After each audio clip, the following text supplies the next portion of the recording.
Assalamualaikum warahmatullahi wabarakatuh. Kembali lagi bersama saya Nur Atira. Di sini saya akan membahas tentang pengantar dari apresiasi prosa fiksi.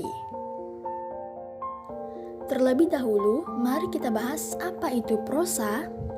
Ya, prosa ialah karangan bebas yang tidak mengandung unsur ritme, rima, tata korespondensi seperti halnya dengan puisi. Prosa ini merupakan karya sastra yang bersifat fiksi atau cerita rekaan serta bentuk ceritanya mempunyai alur dan tokoh dari hasil imajinasi penulis. Nah, prosa ini terbagi menjadi dua jenis. Yang pertama, prosa fiksi, merupakan karya sastra yang berbentuk novel, novelet, dan cerpen. Prosa fiksi ini lebih mengutamakan faktor imajinasi atau rekaan daripada faktor kenyataan. Yang kedua ada prosa non-fiksi.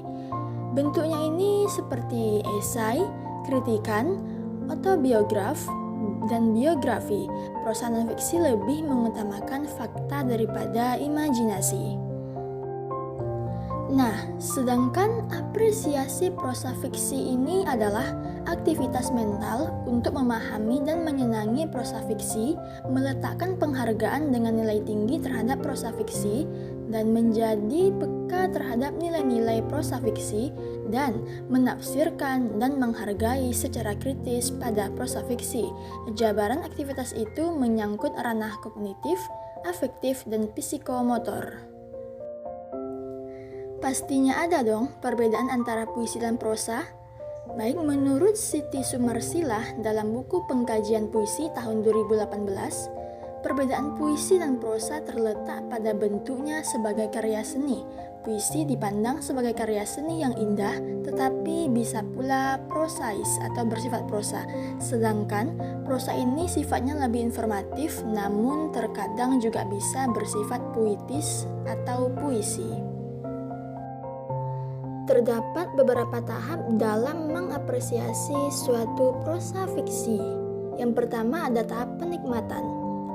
Tindakan operasionalnya pada tahap ini ialah misalnya membaca karya sastra atau puisi maupun novel dan menghadiri acara deklamasi dan sebagainya. Tahapan yang kedua yaitu tahapan penghargaan. Tindakan operasionalnya antara lain melihat kebaikan, nilai-nilai, atau manfaat suatu karya sastra dan merasakan pengaruh suatu karya sastra dalam jiwa. Yang ketiga, tahap pemahaman. Tindakan operasionalnya ialah meneliti dan menganalisis unsur intrinsik dan unsur ekstrinsik suatu karya sastra, serta berusaha untuk menyimpulkannya. Yang keempat, tahap penghayatan. Tindakan operasionalnya ialah menganalisis lebih lanjut akan suatu karya tersebut, lalu mencari hakikat atau makna suatu karya beserta argumentasinya, atau membuat tafsiran dan menyusun pendapat berdasarkan analisis yang telah dibuat. Yang terakhir, tahap penerapan. Tindakan operasionalnya adalah melahirkan ide baru, mengamalkan penemuan, mendayagunakan hasil operasi dalam mencapai material, moral, dan struktural untuk kepentingan sosial, politik, dan budaya. Di sini kita akan menganalisis prosa fiksi, yaitu nilai-nilai kearifan dalam novel Bidadari Surga, karya Terelie, Kajian Sosiologi Sastra. Mari kita bahas. Di dalam karya sastra, pengarang mencoba menyelipkan aspek-aspek kehidupan yang ada dalam masyarakat. Di dalamnya, diungkapkan gejala sosial masyarakat di mana karya itu tercipta dalam sastra akan terkandung nilai moral, politik, pendidikan, dan agama dalam sebuah masyarakat.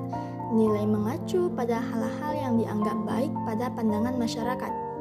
Dalam novel Bidadari Surga karya Terelie, tersirat sebuah nilai-nilai kearifan yang dimunculkan lewat tokoh utamanya yaitu Laisa. Sikap dan tingkah lakunya dapat dipahami dengan pendekatan sosiologi sastra, khususnya menyangkut tentang nilai kehidupan masyarakat.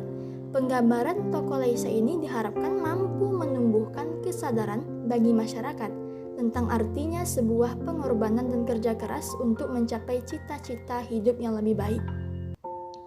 Hal ini menjawab permasalahan kondisi masyarakat saat ini yang cenderung bersikap menghalalkan segala cara untuk mendapatkan hal yang diinginkannya tanpa bekerja keras terlebih dahulu. Baik, itu saja yang dapat saya sampaikan. Saya akhiri dengan wassalamualaikum warahmatullahi wabarakatuh. Sampai jumpa di pertemuan selanjutnya.